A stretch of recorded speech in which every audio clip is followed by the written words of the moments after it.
Napoleon's brother, Jerome Bonaparte, brought his American wife here on honeymoon, it's been a must for newlyweds of all ages. Now on the 14th of February 2000, because it was the year 2000, they decided that they would organise a mass outdoor wedding. Anybody who wanted to could come along, pay the fee, and then either get married or renew their vows. I was here on a day trip on that day. It was about as cold as it is now, but blizzarding with snow, so much that you couldn't see the falls. There were all these brides in little white dresses. Oh. They didn't need to carry anything blue. They were blue. They wanted 1,000 couples, they got 200, and I think they did well to get that many.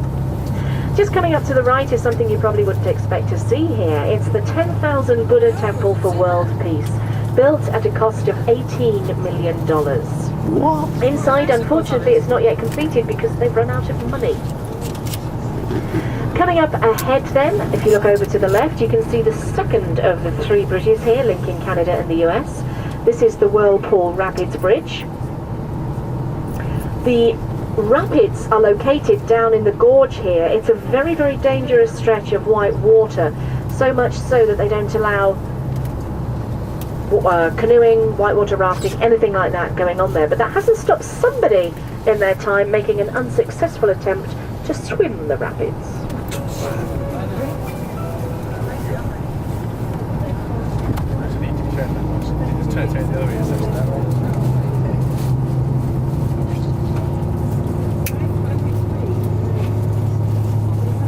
Well, just as we come into the falls area, just a reminder, we're going to have some free time first of all at Table Rock, which is by the Canadian Horseshoe Falls.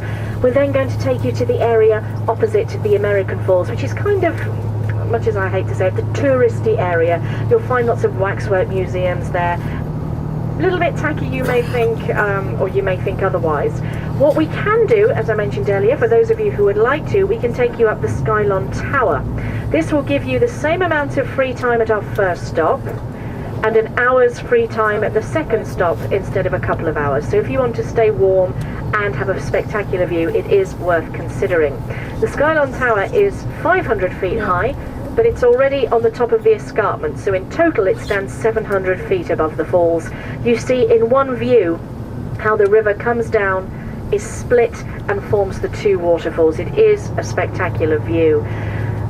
We can get you a group rate if we have enough people interested. It's $10 per adult, $5 per child to go up Skylon. If you would like to join us up there, if you want to let me have the money as you step off the coach, I will go in advance and get the tickets so we have no waiting in line there.